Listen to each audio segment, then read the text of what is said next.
आज हम लोग क्लास 10th के रिफ्रैक्शन वाले पार्ट के बारे में बात करेंगे। अब तक लेक्चर 8 में हम लोगों ने रिफ्लेक्शन के बारे में बात किया। जो क्लास 10th के फिजिक्स का पहला चैप्टर रिफ्लेक्शन एंड रिफ्रैक्शन था, उसके एक पार्ट रिफ्लेक्शन के बारे में 1 से लेके लेक्चर 8 तक में पूरी चर्चा हो चुकी है। अब हम लेक्चर 9 से रिफ्रैक्शन के बारे में चर्चा करेंगे। इस लेक्चर में हम लोग चर्चा करेंगे कि रिफ्रैक्शन क्या है, अपवर्तन क्या है, अपवर्तन का नियम क्या है, समतल पृष्ठ पर प्रकाश का अपवर्तन कैसे होता है और ग्लास स्लैब से प्रकाश का अपवर्तन कैसे होता है, गोली पृष्ठों से अपवर्तन कैसे होता है, अपवर्तन संबंधित कुछ और परिभाषाएं, इन सब चीज़ों के बारे में हम लोग क्लास 10th रिफ्रैक्शन के लेक्चर नंबर 9 में बात करेंगे। तो आओ हम लोग लेक्चर नंबर 9 में बात करते हैं रिफ्रैक्शन के बारे में।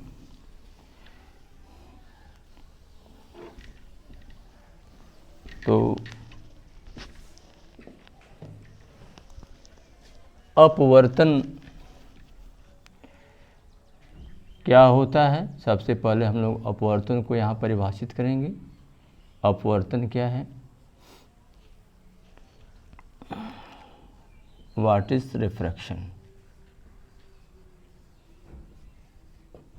रिफ्रैक्शन क्या है के बारे में बात की जाएगी। अपवर्तन के बारे में बात करते हुए हम बताते हैं कि जब प्रकाश की किरण एक माध्यम से दूसरे माध्यम में प्रवेश करती है तो वह अपने मार्ग से विचलित हो जाती है, या तो अविलंब की तरफ झुक जाती है या तो अविलंब से दूर हट जाती है। इसी प्रक्रिया को हम अपवर्तन कहते हैं। अपवर्तन का मतलब है प्रकाश किरण का एक माध्यम से दूसरे माध्यम में जाना और जाते हुए विचलित हो जाना। यह पूरा संपूर्ण प्रोसेस अपवर्तन कहलाता है। जब प्रकाश किरण सघन माध्यम से विरल माध्यम में जाती है तो वो अविलंब से दूर हटती है। जब विरल माध्यम से सघन माध्यम में जाती है तो अविलंब की तरफ मुड़ती है। इसका कारण होता है कि प्रकाश की चाल का कम होना या अधिक होना। जब विरल माध्यम में पहले से रहती है तो प्रकाश की चाल बढ़ी हुई रहती है और सघन माध्यम में जाती है तो प्रकाश की चाल कम हो जाती है। कम होने पर अविलंब की तरफ झुक जाती है और इसी का उल्टा जब अधिक हो जाती है प्रकाश की चाल तो अविलंब से दूर हटने लगती है। यहाँ पर सघन और विरल का मतलब पदार्थिक घनत्व से नहीं है बल्कि ऑप्टिकल डेंसर और रेयरर से मतलब है। प्रकाशीय रूप से सघन और प्रकाशीय रूप से विरल। प्रकाशीय रूप से सघन माध्यम उसको कहते हैं जहाँ प्रकाश की चाल कम हो जाती है, अर्थात अपवर्तनांक उसका ज़्यादा होता है। अपवर्तनांक शब्द इसी के लिए बना हुआ है, सघनता और विरलता को बताने के लिए ही बना हुआ है। तो हम सबसे पहले अपवर्तन की बात करेंगे। जब प्रकाश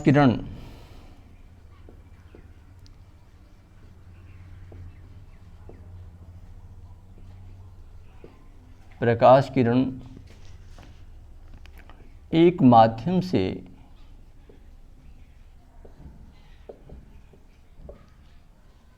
दूसरे माध्यम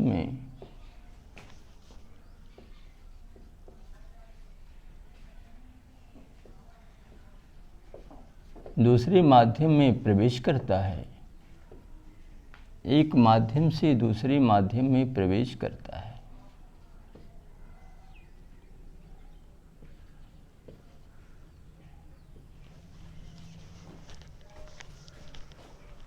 तो वह अपने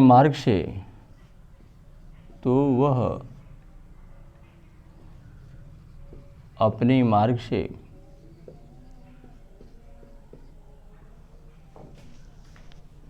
विचलित हो जाता है।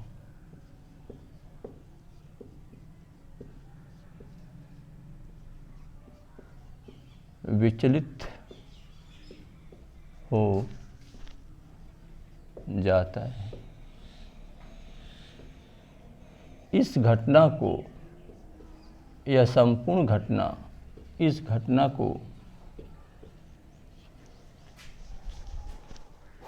प्रकाश का अपवर्तन कहते हैं। प्रकाश का अपवर्तन।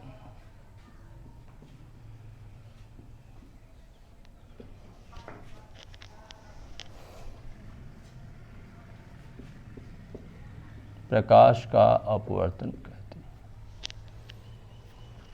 यह अपवर्तन की घटना है। इसमें दो तरीके के अपवर्तन की घटनाएं यहाँ पर बताई जाएंगी। यह पहला है प्रकाश किरण इसमें प्रवेश कर रहा है और यह इधर को झुक जा रहा है। यह माध्यम विरल है, यह माध्यम शिखर है। तो प्रकाश की किरण अविलंब की तरफ झुक रही है। दूसरा फिगर यहाँ बताया जाएगा इसी तरीके से बनाते हुए। यहाँ पहले से ही सघन माध्यम लिया गया है जहाँ पर प्रकाश की चाल कम है। इसको प्रकाश किरण को ऐसे जाना चाहिए, लेकिन प्रकाश किरण थोड़ा दूर होकर के जा रही है क्योंकि यह माध्यम विरल है।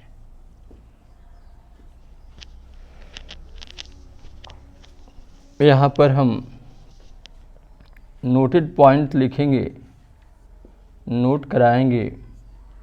पहला पॉइंट में कि जब प्रकाश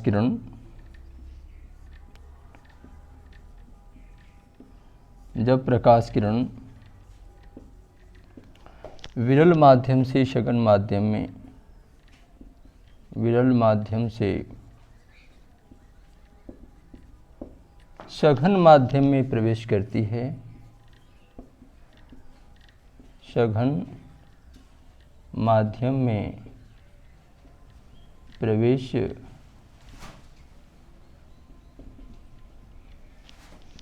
करती है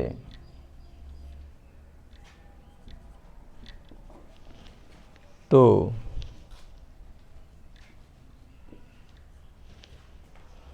अभिलंब की तरफ झुक जाती है।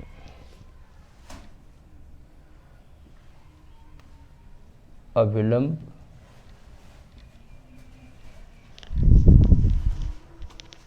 की ओर झुक जाती है।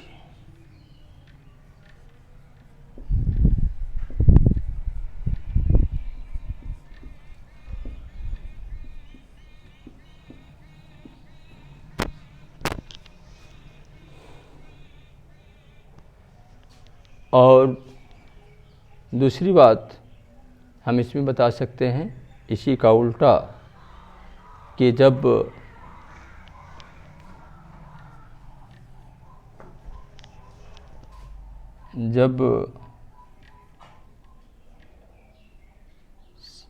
सघन से विरल,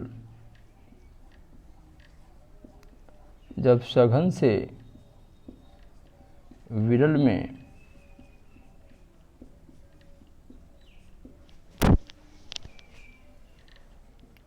जाती है तो अविलंब से दूर हट जाती है।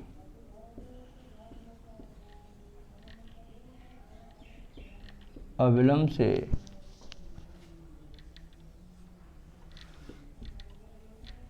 दूर हट जाती है।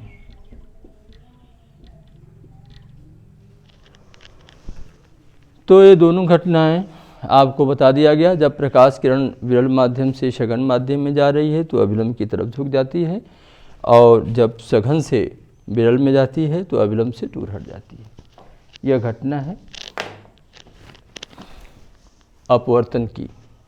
तो हम लोग अपवर्तन के बारे में बात कर लिए। अपवर्तन क्या है? जब प्रकाश किरण एक माध्यम से दूसरे माध्यम में प्रवेश करता है तो वह अपने मार्ग से विचलित हो जाता है। इस घटना को प्रकाश का अपवर्तन कहते हैं। इस घटना को दो फॉर्मेट में दिखाया गया है। पहले फॉर्मेट में विरल से सघन माध्यम में, दूसरे फॉर्मेट में सघन से विरल माध्यम में। ये नोट पॉइंट बता दिया गया। इसके बाद हम लोग बात करेंगे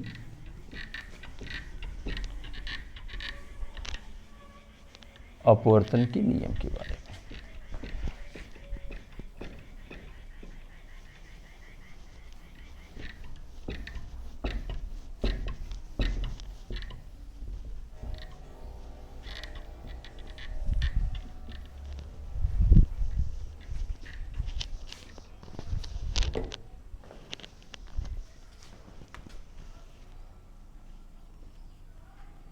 अपवर्तन का नियम,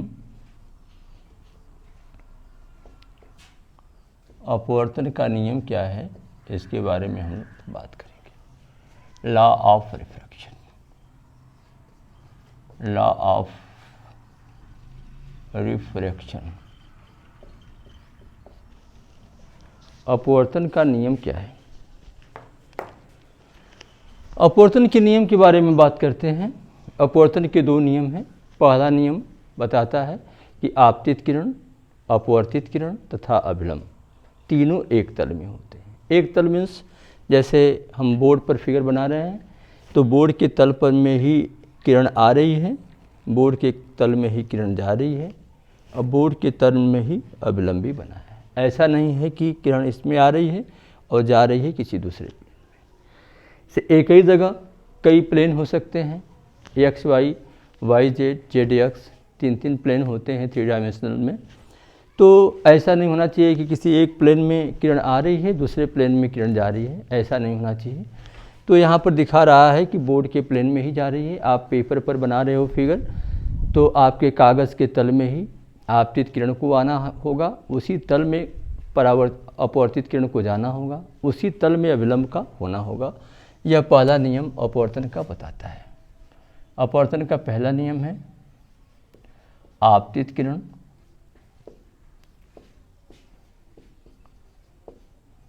अपवर्तित किरण, अपवर्तित किरण तथा अभिलंब,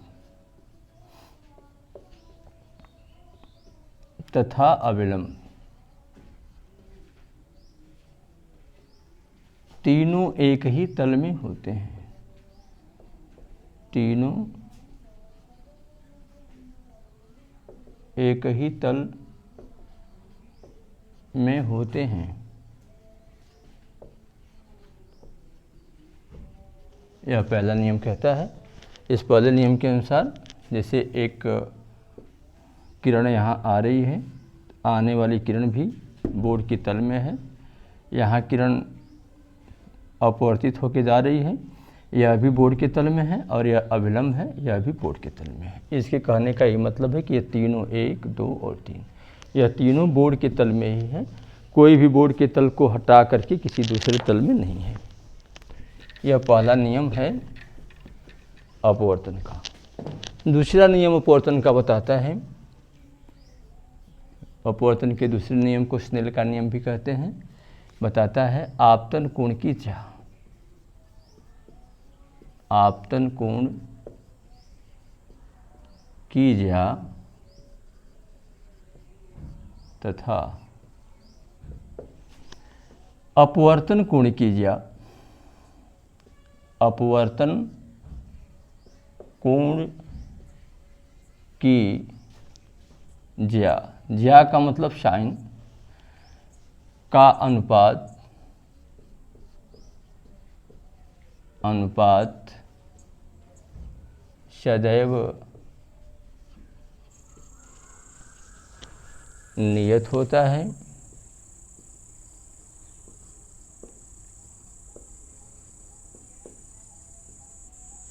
और यह माध्यम के अपवर्तनांक के बराबर होता है। माध्यम के अपवर्तनांक के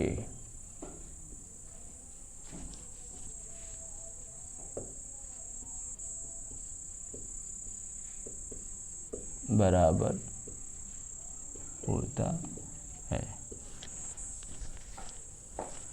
साइन आई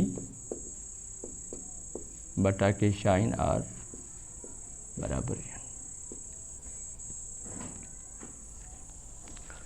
यह स्नेल का नियम भी कहलाता है। इस प्रकार से अपवर्तन के दो नियम हुए। अपवर्तन के नियम में साइन आई बटा के sine r is equal to n. यह एन माध्यम का अपवर्तनांक है और यह कहलाता है द्वितीय माध्यम का अपवर्तनांक प्रथम माध्यम के सापेक्ष। इस प्रकार से अपवर्तन के ये दोनों नियम कंप्लीट होते हैं। हम लोग समतल पृष्ठ पर प्रकाश के अपवर्तन की बात करेंगे और उससे संबंधित कुछ महत्वपूर्ण चीज़ों को समझेंगे, जैसे कि परावर्तन की घटना हुई थी समतल पृष्ठ पर, अधिकांश चीज़ें वहीं से मिल जाएंगी और कुछ एकाध चीज़ें जो नहीं होंगी उनको आप देख लेंगे। समतल पृष्ठ पर प्रकाश का अपवर्तन।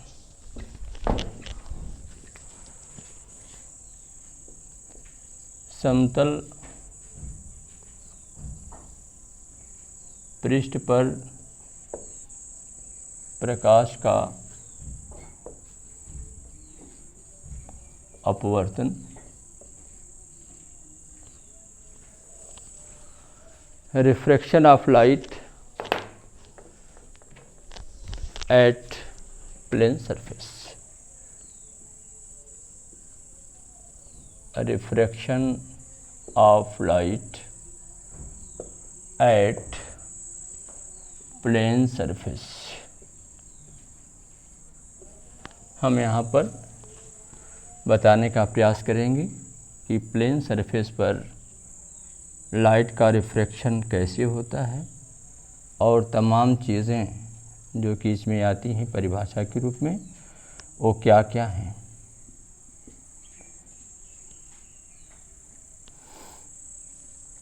तो आओ सबसे पहले हम बात करते हैं। सबसे पहला चीज़ यहाँ पर यस यस डैश है और यस यस डैश को हम कहते क्या हैं? अपवर्तक पृष्ठ कहते हैं। अपवर्तक पृष्ठ होता क्या है भाई?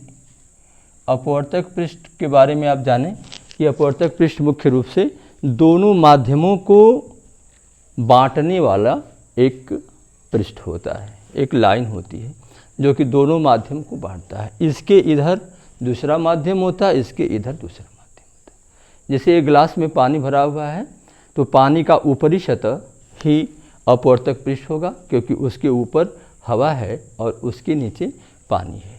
तो यह अपवर्तक पृष्ठ है, यह दो माध्यमों को बांटता है, फर्स्ट मीडियम सेकेंड मीडियम। एक किरण प्रकाश किरण पहले माध्यम से होते हुए इस पृष्ठ पर आके गिर रही है। इस पृष्ठ पर जो कि दोनों माध्यमों को बांटने वाला पृष्ठ है, इस पर आके गिर रही है। इस किरण को हम आपतित किरण कहते हैं।